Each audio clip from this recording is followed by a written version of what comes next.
You are about to hear from someone extraordinary. Katrina Radenberg, Chief Investment Officer here at Mariner. She has been a part of the Mariner organization for a very long time. She started in 2007 and has worn a lot of different hats, has served in many different roles, including asset allocation, fixed income, has ran the tactical ETF portfolio.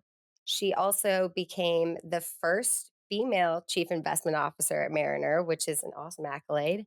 Back in 2018, she is a chartered financial analyst, and in 2019, she was named a woman to watch from Investment News.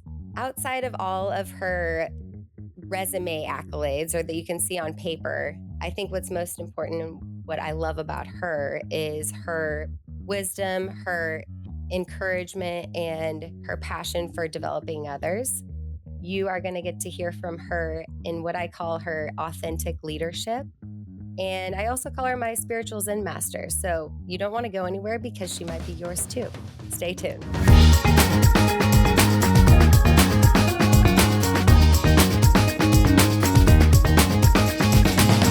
Welcome. Thanks for joining us for another episode of Your Life Simplified. I'm Whitney Reagan, Senior Wealth Advisor here at Mariner, and I am your host for today's podcast. And what a lucky gal I am. I get to interview two strong female leaders here at Mariner back to back for our audience to hear. Today, I'm joined by Katrina Radenberg, Chief Investment Officer of Mariner. She's been a veteran, kind of like me, actually longer than me. She's more of a veteran because she's been here since 2007. And I've been actually trying to get Katrina on the podcast for probably a year now. And the stars have finally aligned and we have her on the show. We So do. I'm We so do. excited with all that, I guess, preamble. How are you today, Katrina? I'm great. I'm excited to be here. Thank you for all the lovely things that you said about me in the intro and can't wait to be part of this. And I'm just going to warn you, you are not allowed to turn this around and try and ask me questions and get answers out of me because you are in the hot seat today. I'm here for it. All I'm right. ready. Okay, good. Great. So I like to start with something easy usually before we get into like the deeper, harder questions. Are you reading or watching anything of note today? Not watching, reading. I'm always reading something. I'm actually always reading multiple books at once. I kind of pick them up and put them down as I feel called.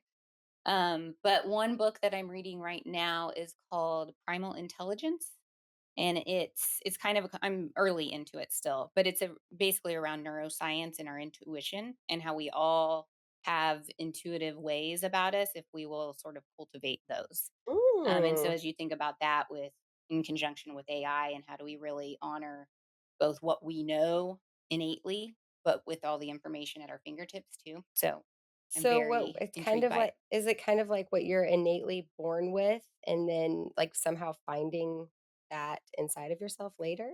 Well, we'll probably get into this more later too, I'm not through it all the way. But to me, what spoke to me about it is I believe, and you know this about me, I Yes. believe we all have our answers inside of ourselves.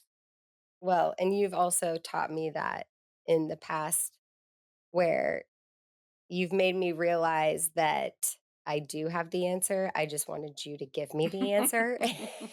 And so you somehow found a way to get it out of me. And that's another like unique ability of yours, which I love. I forgot to mention our kind of past and how we've like gone through our journey together. Not only are you a dear friend of mine and a mentor, like I mentioned, and we worked together or we started our work together back at Montage Investments, but I worked on the investment team where I where you were leading the investment team and you still are. You're still the chief investment officer. And I was working on the investment team. So I felt like we were directly connected there. And now that I'm not working on the investment team anymore, I feel like I was very sad to leave. And I was very sad to leave you because you've been such a good leader to me and just like I said, personal and professional growth. But what I didn't know is that we would still stay so interconnected, Mhm. and we've been working on initiatives and projects, and we find ways to collaborate together, and I feel like we're just still making waves. We are. We are. So, you told me about your book. I do find it interesting that you read multiple books at a time. Cheryl actually told me that too, and I find it very confusing. I can't put my head in multiple books unless it's children's books because I have 3 kids. I don't know, I never used to do it, but I find that actually read more books by having the variety to pick what I wanna read when I wanna read it. Oh, that's a good point because I think you pro it sometimes when you look at a book in its entirety, it can feel, for me, overwhelming to, like, just read the entire thing. So Mhm. maybe the variety, it makes you feel like you kind of have a little break, and then you go back and you want more of it because you have the break. Yeah. Huh, That's what I found works for me, but I well, understand that that seems probably chaotic and weird to other people. I feel like this is gonna be a good conversation. So, I love that we started easy. Now we're gonna jump into a couple of the questions that I prepared, and I just kinda wanna see where this goes. So, what did you, Katrina Radenberg, what did you wanna be when you grew up? When, like, as you were little, what did you wanna be when you grew up? Did it go on a traditional path and you got to where you wanted, or what did that look like? When I'm stuck on you saying, "What did you wanna be when you grew up, Katrina Radenberg?" Like I'm on trial. But what did I wanna be? Like, Katrina I Radenberg. grew up in a small town, so it's not like I necessarily had, like, all these careers I was looking at when I was growing up, right? Oh, yeah. And so, the only thing I can really remember when I was a kid, like, I loved to, like, you play make believe, like, play makeup stuff, right? So, Mhm. my sister and I would play like school. I would be the teacher. I would make her be the student.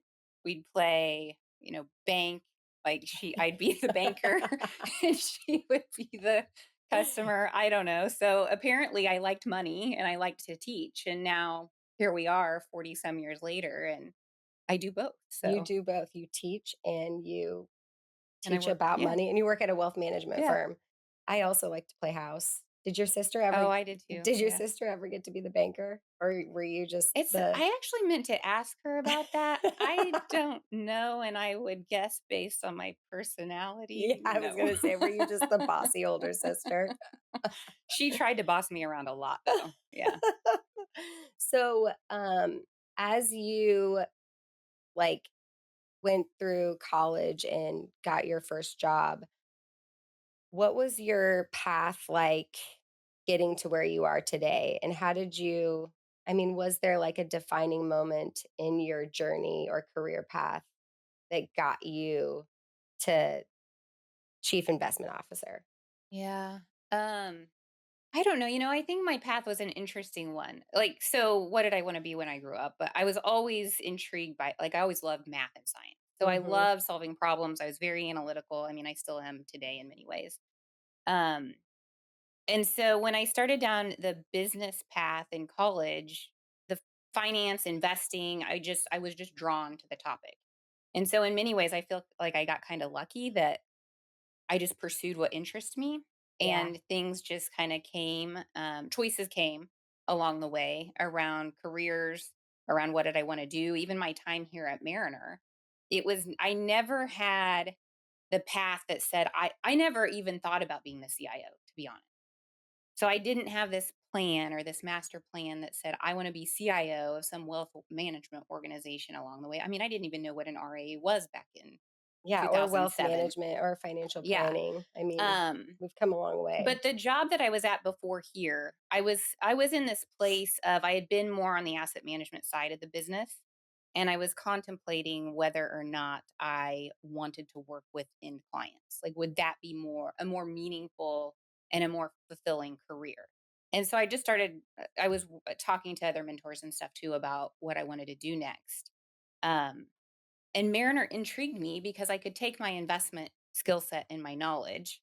And Marty was looking to start building out an investment team Mhm. when I came on board. Um, and I could maybe be an advisor if I wanted to be. Did you think about that?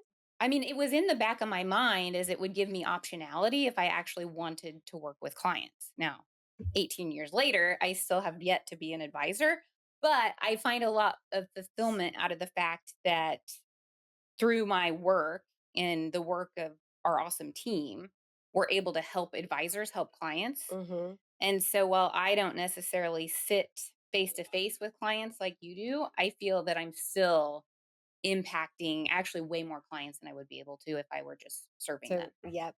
That's so fascinating. That's something that I didn't know about Yeah. you, that you had thought about potentially being an advisor. That was that was like the whole internal dilemma that I had when I was on the Mhm. investment team. And I kind of chose Mhm. the opposite route of being able to impact clients more directly, but you're impacting more Mhm. clients and more people too by the just by I think being a leader of people, you're impacting your team and also the advisors and the clients of the advisors, Yeah. which is pretty cool. So was there a so 18 years, that was you just said that you had your 18-year I anniversary did. this Isn't year? that Oh exciting? I my don't know why gosh. 18 feels so cool. Like maybe because I'm an adult inside of Mariner now or Yeah, something. yeah, you've been around. Well, and we're gonna celebrate our 20-year I know. anniversary Yeah. next year, so you've Yeah. been around essentially since the beginning.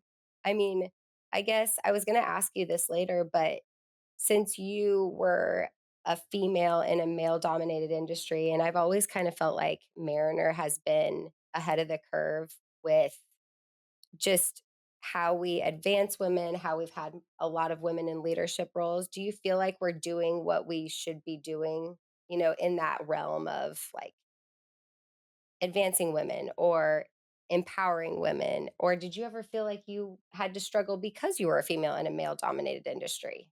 Yeah. Great questions. I'll work my way backwards, Yeah, good. maybe. I feel like I've been fortunate and lucky. I know that there were women in the industry that have felt like because they're a woman, they were disadvantaged or whatever took place. I've never felt like that once. So I honor and respect that others have not walked that path. But I also think I've been surrounded by men that supported me and Yes. supported women. And I I was gonna just, sorry to interrupt, yeah, but I don't wanna lose this. I was gonna ask, maybe it was the situation and the people that maybe it was the what you surrounded yourself with, right? Like, maybe it's not that maybe it's how you positioned yourself in the sense that you surrounded yourself with people that you knew you trusted and that actually wanted to help you grow, and that's why you didn't have the unfortunate situation that some women do. I think there's a lot of truth to that. I also think that I think inside of our walls, I think in the industry, a lot of good is happening to Mhm. advance women. And that doesn't mean there's not more progress to be made. But a lot of the things that happen, you know, again, I don't want to, things still happen in the world. But I think there's been so much more advancement that sometimes we focus too much on what's still yet to be made better versus how good it really is right now. And you don't wanna discount maybe things that have happened. However, our company and I'm a true believer that we see people and talent for what they are and like continue to grow that and it doesn't matter if it's male, female, Mhm. like anything of the sort. And I just think that we try and position people to move into their strengths Mhm. and live out what their unique abilities Yeah. are. Now, I'm not saying I was never intimidated. There were times Yeah. where being the only female around a table with all these men, like sometimes I felt like, what am I doing here? Like, do I know enough? But the thing that I realized along the way was nobody was making me feel that way except me and my own insecurities. Mhm. And it was only me looking around being like, who at this table is different? You? um, but I also honestly, I will also say that I think that that helped me have a strong voice because I needed to. Like I would, yes, other people around the table have ideas, but everybody has ideas. You just have to know, you have to trust in yourself and have enough confidence in yourself to say what's on your mind and what you believe in. Did you find that there was, like, a defining moment that helped you to be more vocal or to be more confident in yourself? The defining moment from like a speaking up, I think again, it's like the leaders that have been around me along the way that have encouraged me to use my voice more, to get out in front of people and speak with people, and realizing like we're all communicating all the time, right? Even if that's not your role to be a speaker, we're all needing to influence others Yes, through our work. and oh my gosh, that's a great segue into something that I wanted to ask you about. I think that you're an excellent speaker now and you command rooms of people, and I love the way that you present, and I've heard from one of our acquired firms before that you were the best presenter that they've ever seen. But I also recall back in our old days, when I was on the sales desk, and Katrina was not a huge fan of speaking Oh, in public no. or doing any kind of public speaking. Yeah, I'm so I gonna came to terms with it, and then but to your point on the public speaking thing, which whoever said that about me was very kind, because I I don't know that I would call myself a natural, but that's awesome, and I'll own that as my Yeah. new identity from a speaking perspective. Um, I was kind of put like, you're right. I would have stayed behind the computer in Excel on Bloomberg probably my whole career if I hadn't really been challenged a little bit to say we need you Mhm. to speak and to be more engaged in relationships too. So I mean I did what anybody would do, right? I did some presentation coaching Yeah. and that helped, but a lot of it honestly is just getting more like you just have to practice. Yeah. Right? It's with anything. The more you do it, the more comfortable you become. Um, and when I can speak about something that feels natural and authentic to me, Mhm.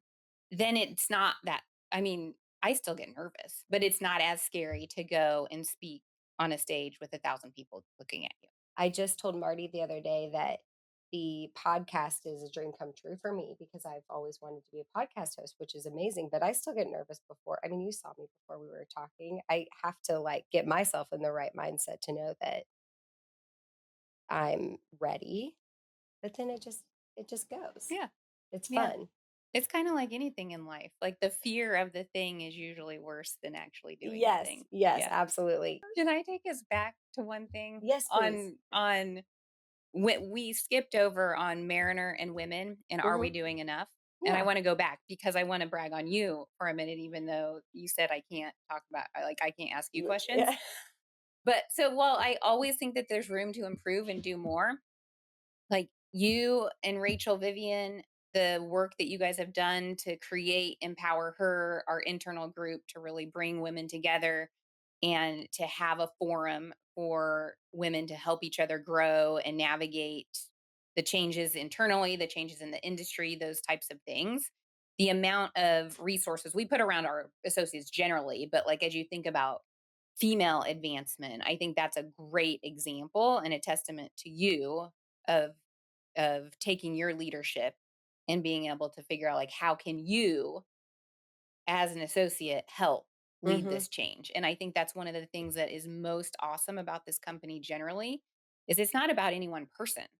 It's about how do we cultivate the strengths and the interests of each person and allow them to go create and do things inside of our company and outside of our company that makes things better for everybody, for women and men, for everyone. We really allow people to cultivate their passions, what are they interested in, and go and create inside of our organization, outside of our organization to create change, to make us better, further advancement of women, men, everybody, Yes.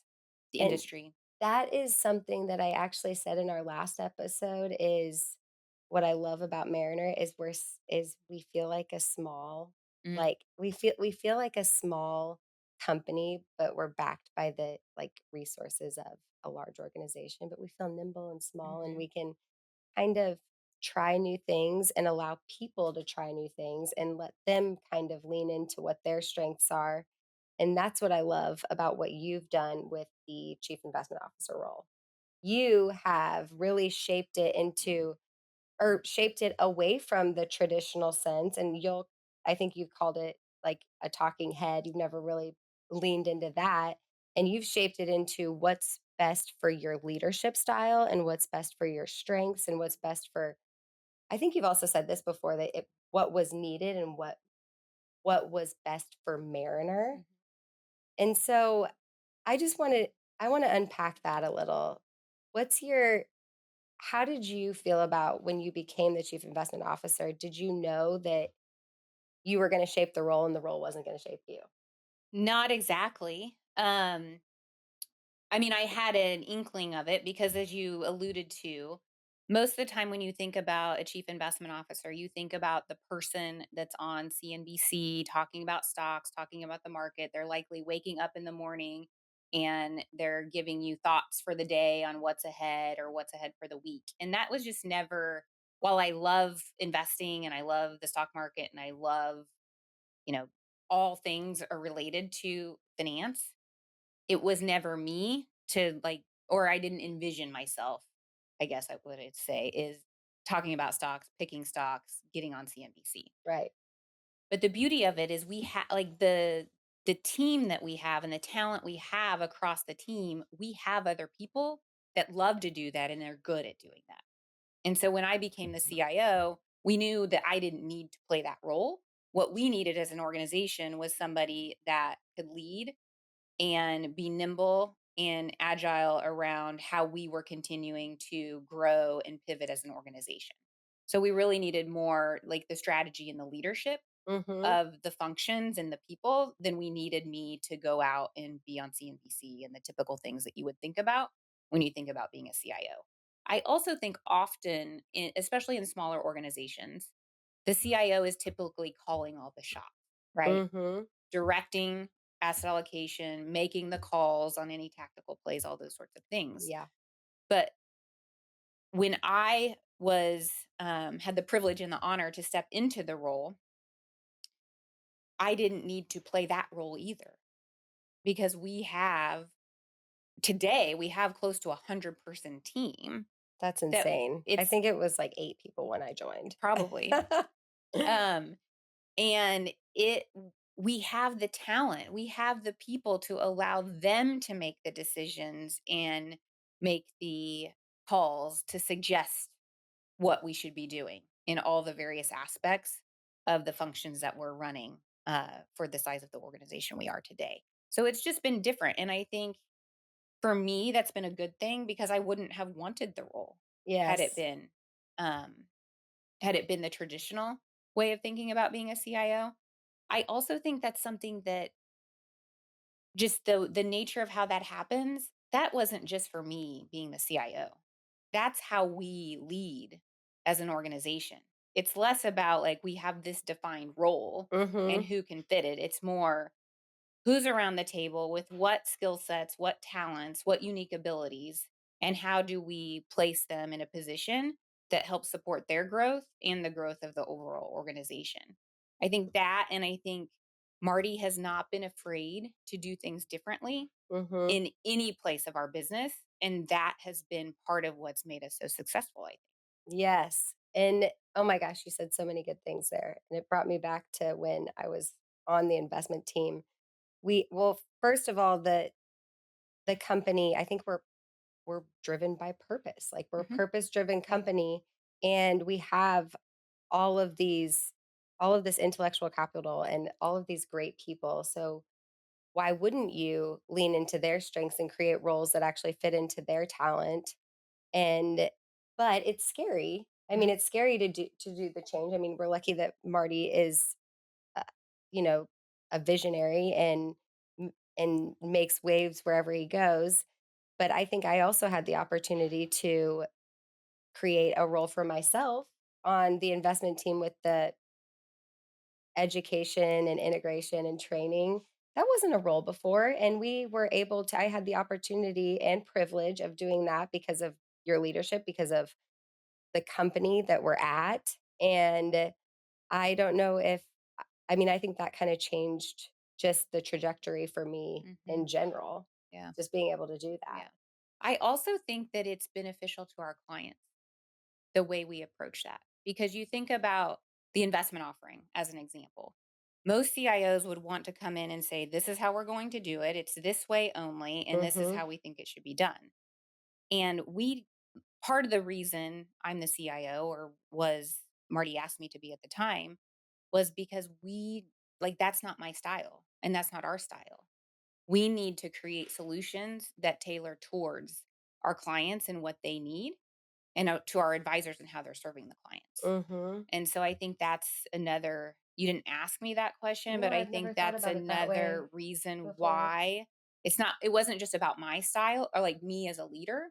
It was about what do we need in leadership to have a function that can grow and change and support our advisors and our clients, Do honestly. do you feel like you have always been good at adapting and changing and being nimble? Is that something that you have always been strong in, or was that something that you had to learn? Because I will say Mariner is always changing, and it can be a little bit intimidating for, if you don't have, like, a specific career path, and I know you've probably heard this a million times because there's always a question about career path, Mhm.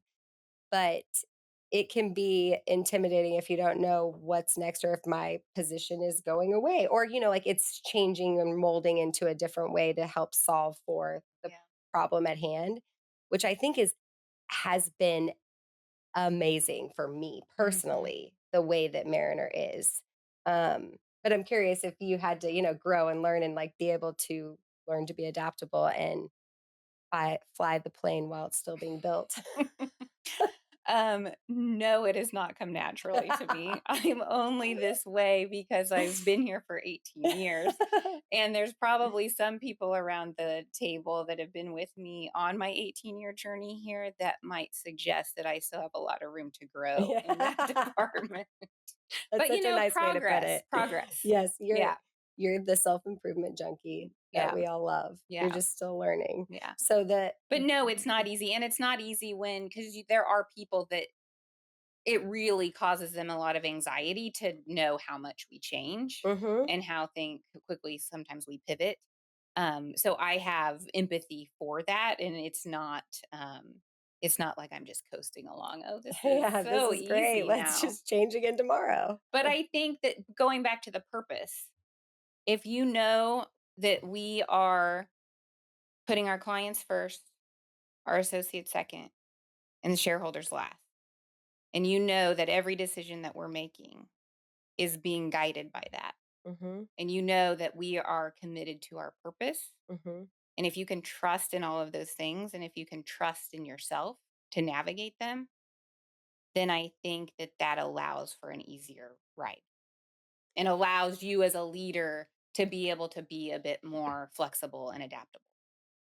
That sounds like somebody who has grown a lot, right? Like you've grown professionally and personally, and you've probably learned along the way to invest in yourself. I think something I always wanna ask female leaders is, did you have the imposter syndrome that seems to come with a leadership role? Like, "What am I doing? I'm trying to figure this out as I go. Am I supposed to be here? Why did they choose me?" Did all of those things go through your head? 100%. I remember when Marty asked me about being the CIO, I thought, what are you thinking right Ye now? You, I mean, you were young too. You were a young I CIO. know. Thank you. I'm still so young. You are. Um, no, I was. And but I think some of our biggest opportunities for growth and expansion as leaders is to be put in roles that we don't feel ready for. Mhm. Like, no, I did not feel ready. So yes, I had some imposter scenarios where I'm like, do I know what I'm doing? And going back to the 100-person team, I'm not just blowing smoke. There are so many people on the team that are way smarter than me. And I'm not saying I'm not smart. I'm just saying we have amazing talent. So to be put in a position to be leading these people, you kind of look around saying like, Are they going to listen to me? Yeah.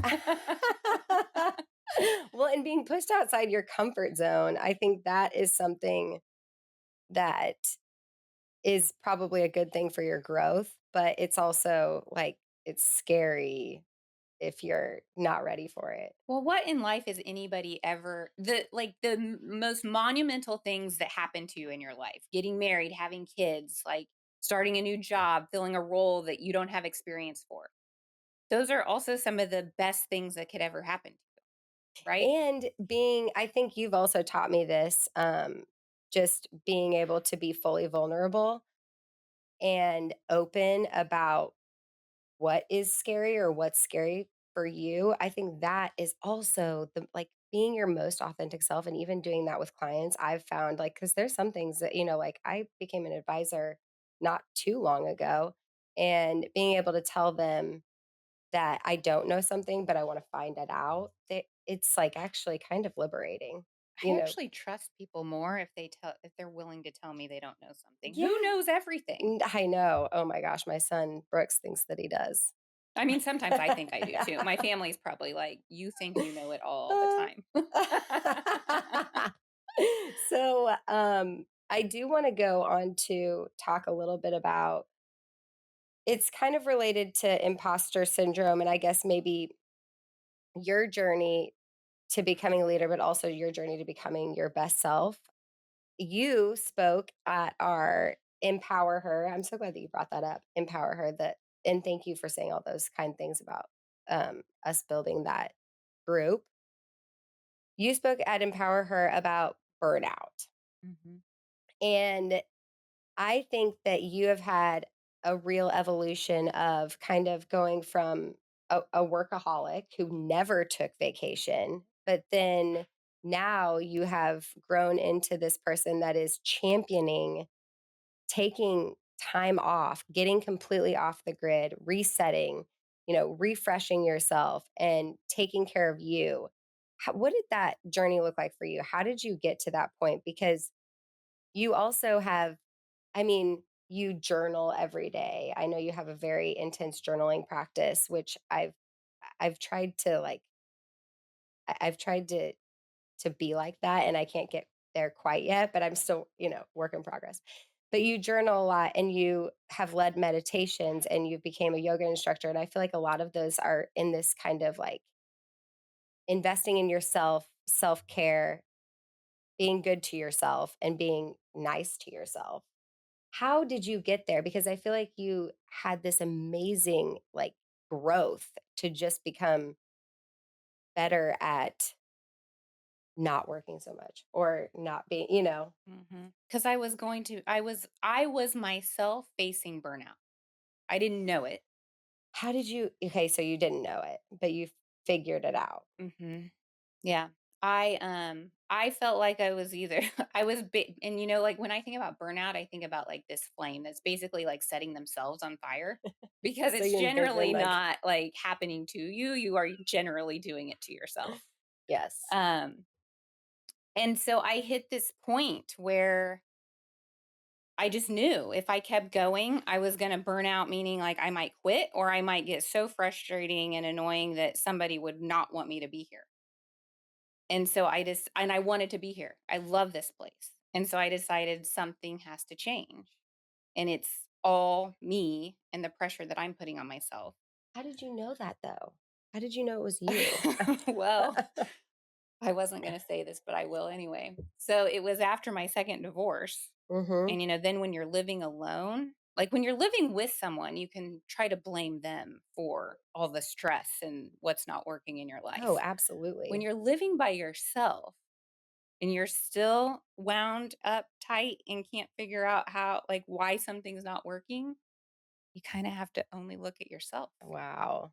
That Um, is profound. so I think it was that, but I also, I had a conversation with my leadership like people were giving me signals, right? Yeah. Like generally people aren't going to come out and say like you're burnt out because like that feels mean. Granted, I have told people that now Yeah. that I've experienced it myself. Um, but they'll ask you questions. Going back to, like, people you have the answer, and people will Yeah. ask you questions, right? And so I had to kind of go within and realize like what needs to change about my relationship with work. And it's actually funny because Marty sent me an article. I don't even know if he remembers this, but it was, I think it was like an HBR, a Harvard Business Review Mhm. article that was about caring a little bit less, or maybe it was Wall Street Journal. I can't remember, but it was essentially like, how should you care a little bit less about work?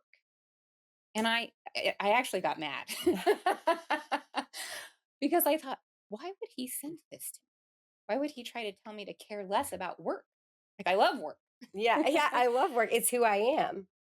That's Bingo. it. That's the issue. That's That's the it. issue. Yeah. It So defines me. That's where I think exactly. Exactly. And so it was kind of this, we don't have time to go through Katrina's whole journey of unpacking all the things she was tying up her identity with that maybe wasn't healthy.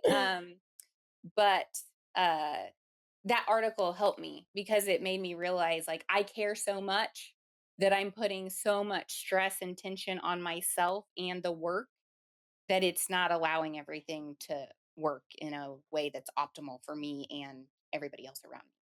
talk about defining moment. Was that was after Well, and I thought if the CEO is telling me not to care as much, right. I won't.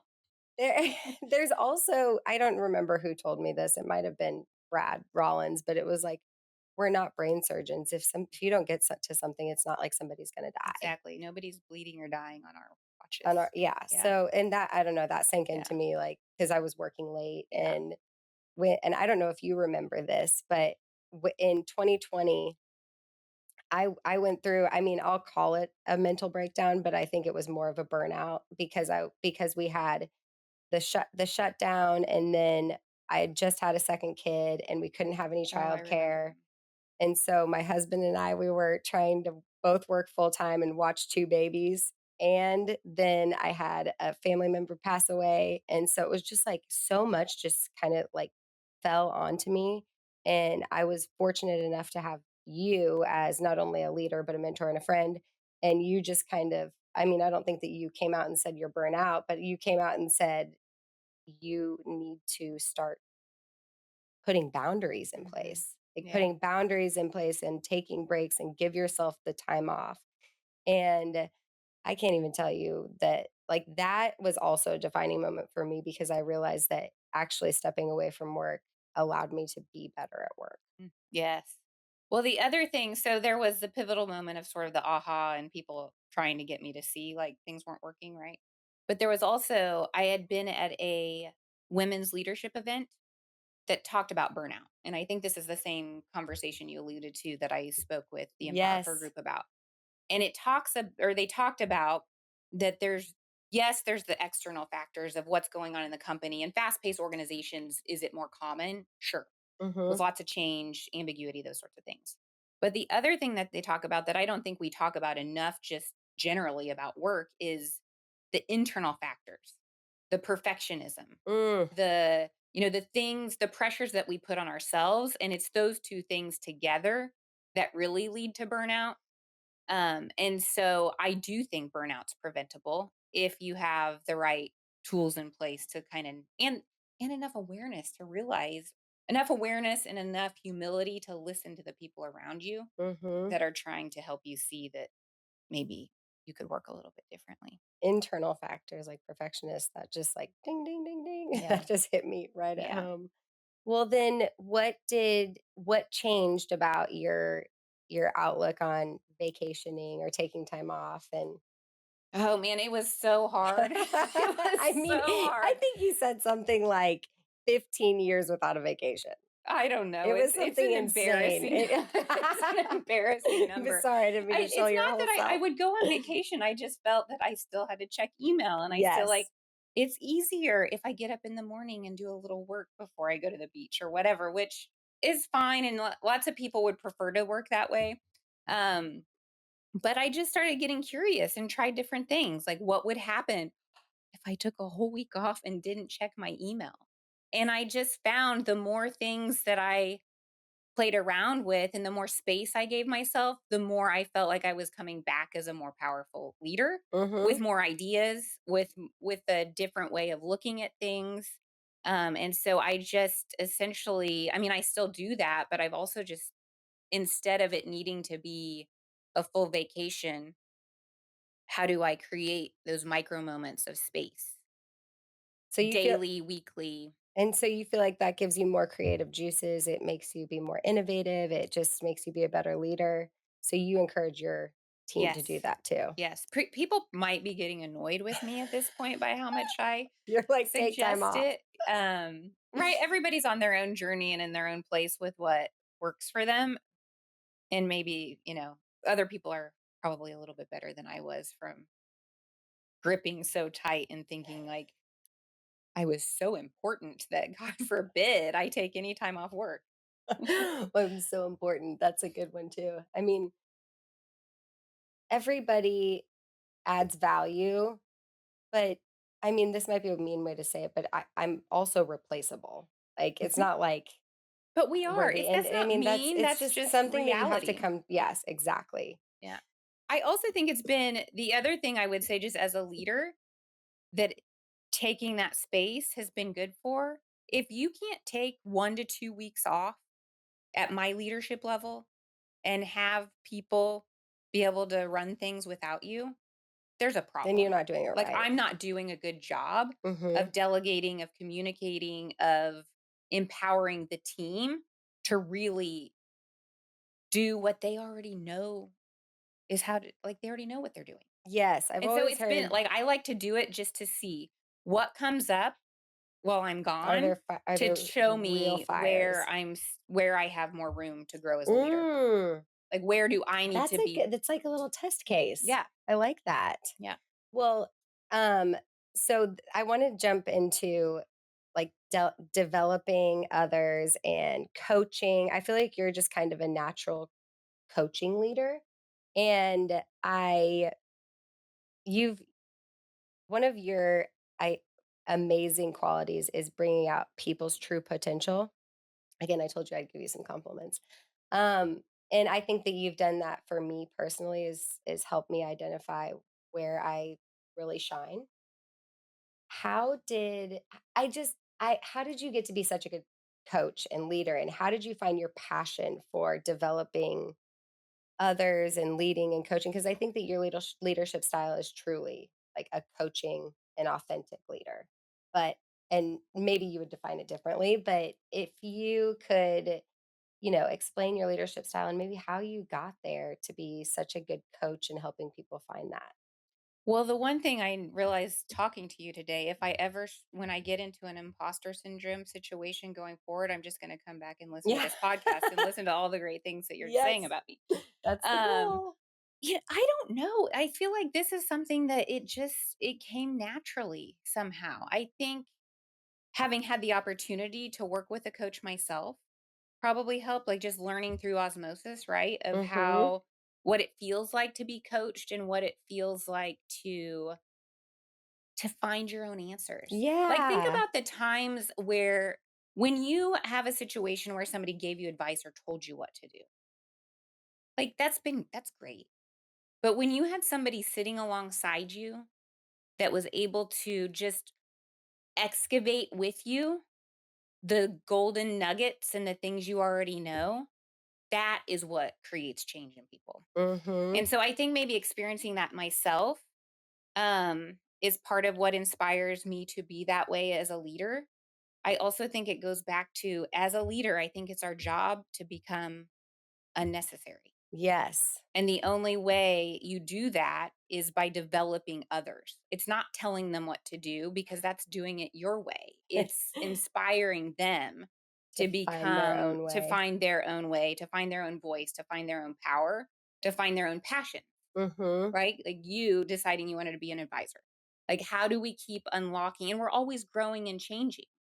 And so, coaching, I think, is a requirement of leadership these days with like these days I sound so old. Um Yeah. which just the way the world is changing at such a rapid pace. Your jobs are going to change, what you're doing changes, and so I think it becomes even more important um to have more of a coaching style. Did you when you with your leadership coach, did you end up coaching her? In certain you're like, "This is fun. I'm gonna start asking you questions." um I don't know, we'd have to ask her. But Well, no, I think I tried to stay in coachy mode. yeah. Yeah. And I mean, being coachable is also oh, that's a good question. I didn't even think about this. Have you found that there are certain people that are not coachable?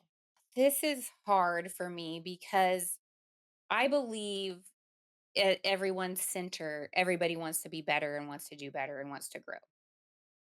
But everybody's like in a different place. And so I do think that I have encountered situations where I see potential and want something for someone more than they want it for themselves. Mhm. And that's just, I wouldn't call them that they're not coachable.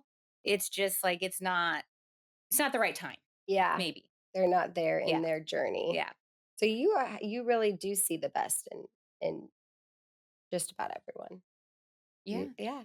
Yeah. Well, that It's a actually blessing and a curse sometimes. that Yeah. is actually a good I think I can.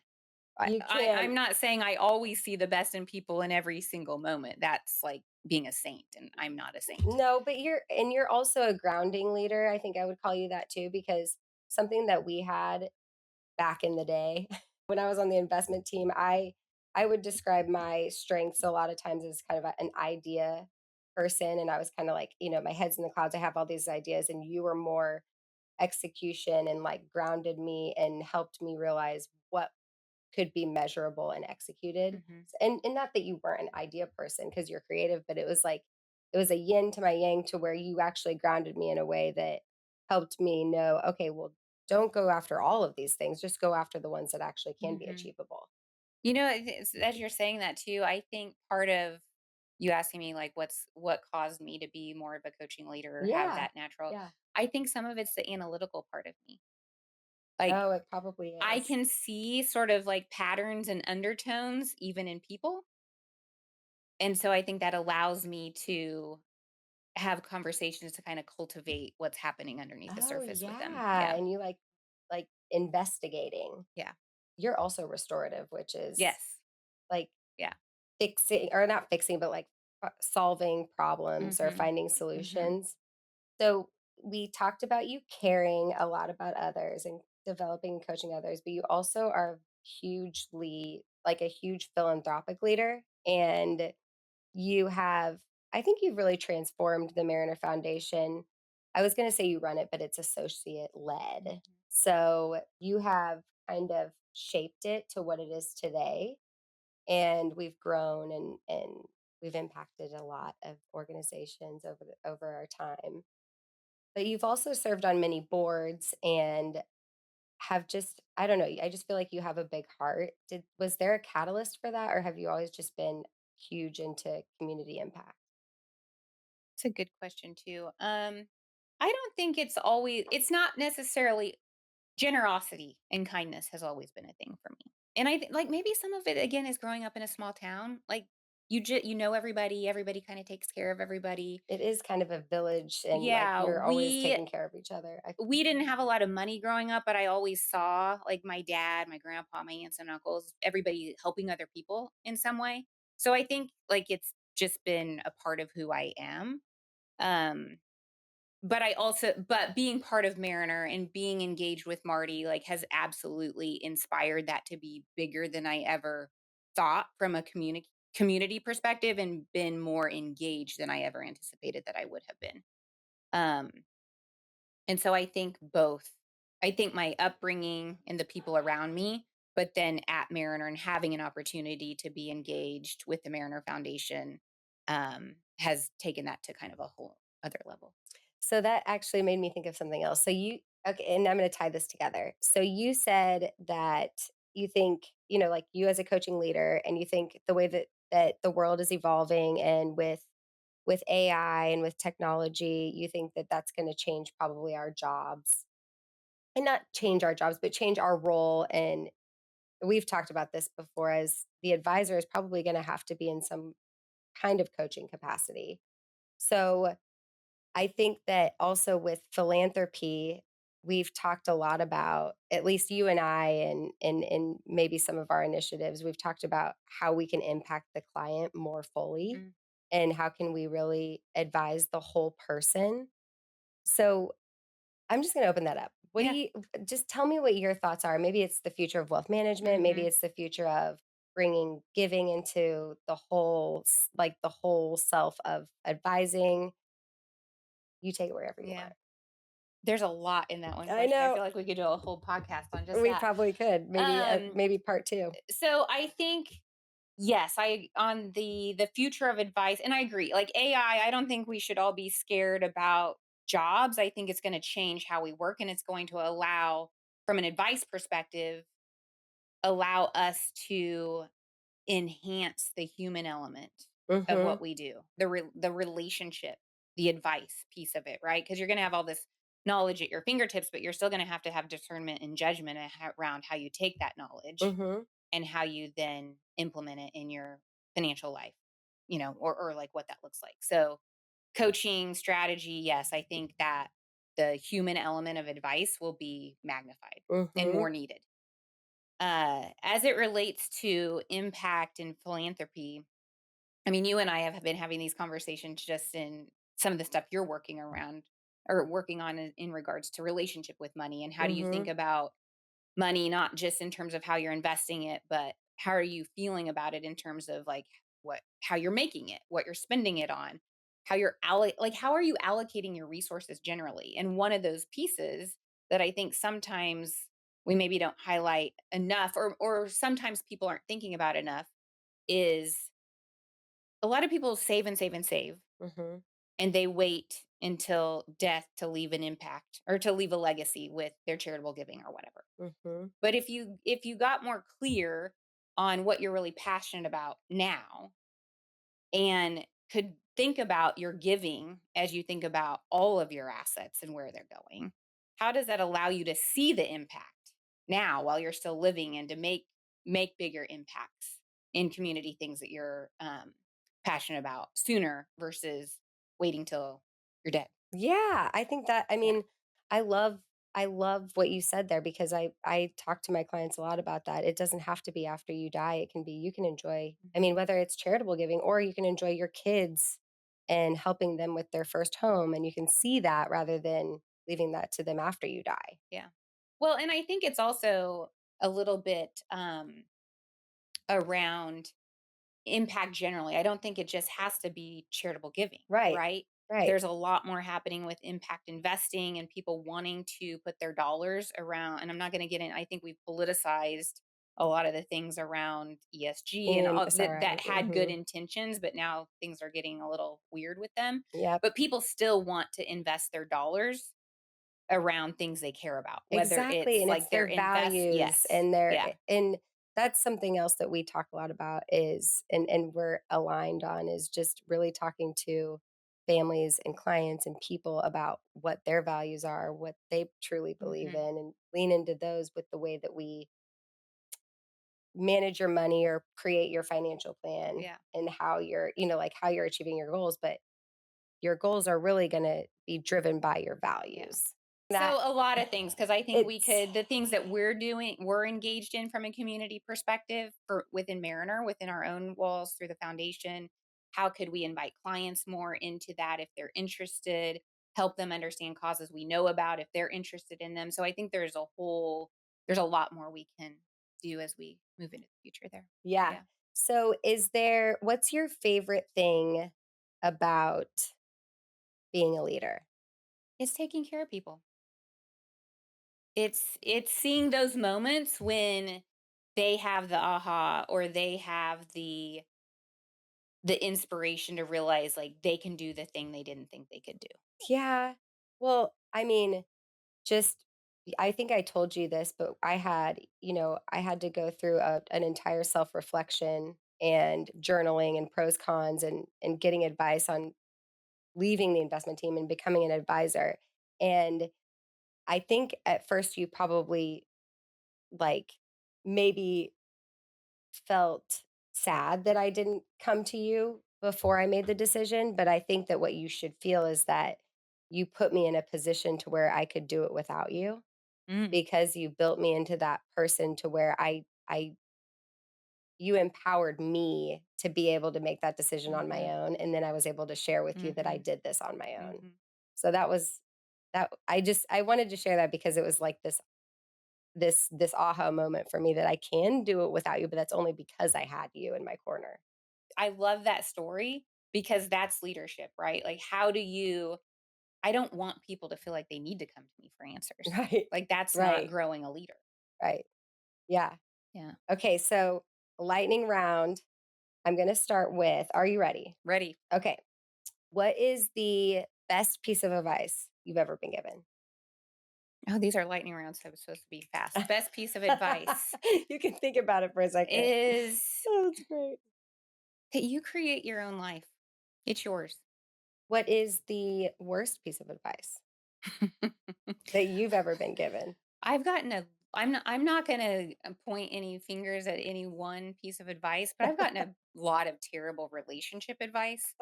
Um, nob nobody knows you better than you know yourself Yeah. or your relationship. So yeah, I'll just leave Mm. it at that.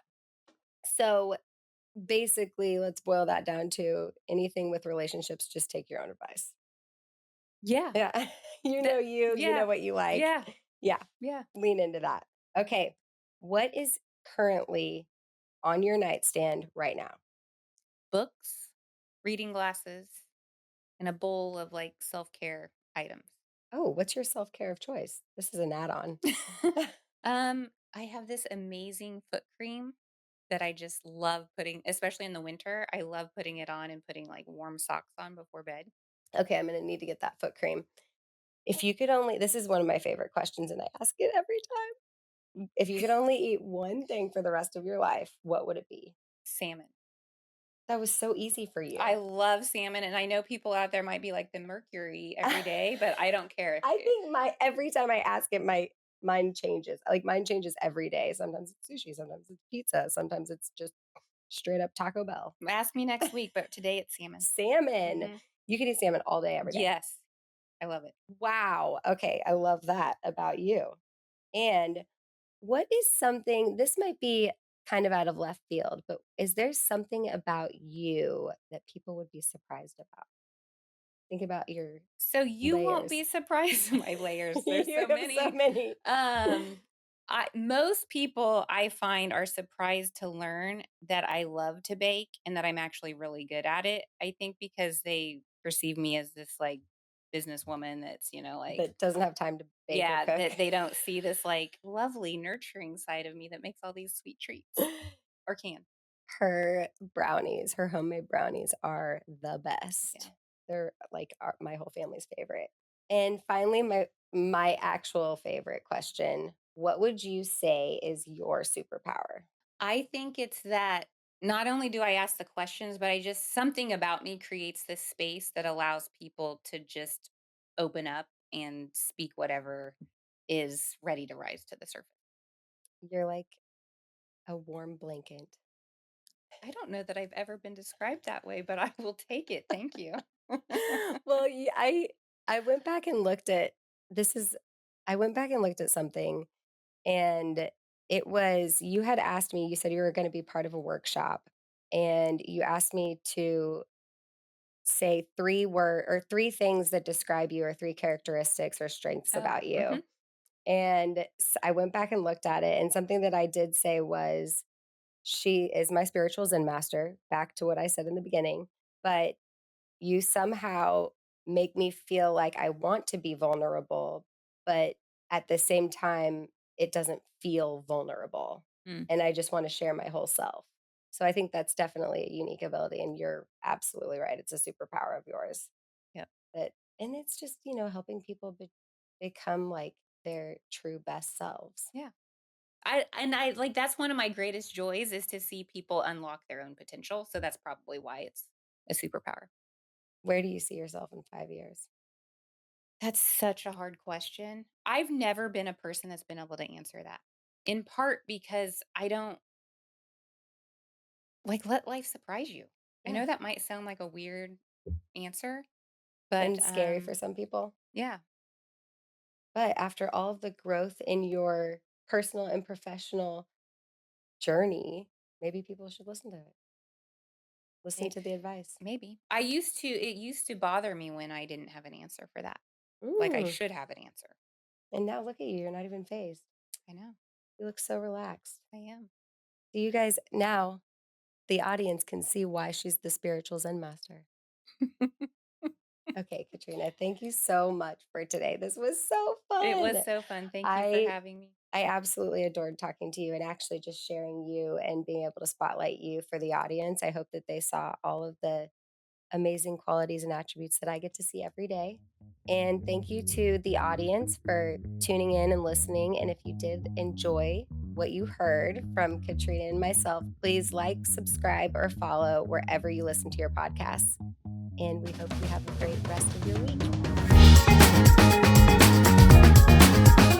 The views expressed in this podcast are for informational and educational purposes only and do not consider any individual, personal, financial, legal, or tax situation. As such, the information contained herein intended and should not be construed as a specific recommendation, individualized tax, legal, or investment advice. Where specific advice is necessary or appropriate, individuals should contact their own professional tax and investment advisors or other professionals regarding their specific circumstances and needs prior to taking any action based upon this information. The information provided has been obtained from sources deemed reliable. However, the accuracy, completeness, and reliability cannot be guaranteed. Tax laws are subject to change, either prospectively or retroactively. Any opinions expressed are subject to change at any time without notice. There is no assurance that any investment, plan, or strategy will be successful. Investing involves risk, including the possible loss of principal. Past performance is no guarantee of future results, and any opinion expressed herein should not be viewed as an indicator of future performance. Mariner is the marketing name for the financial services business of Mariner Wealth Advisors, LLC, and its subsidiaries. Investment advisory services are provided through the brands Mariner Wealth, Mariner Independent, Mariner Institutional, Mariner Ultra, and Mariner Workplace, each of which is a business name of the registered investment advisory entities of Mariner. For additional information about each of the registered investment advisory entities of Mariner, including fees and services, please contact Mariner or refer to each entity's Form ADV Part 2A, which is available on the Investment Advisor Public Disclosure website, www.advisorinfo.sec.gov. Registration of an investment advisor does not imply a certain level of skill or training.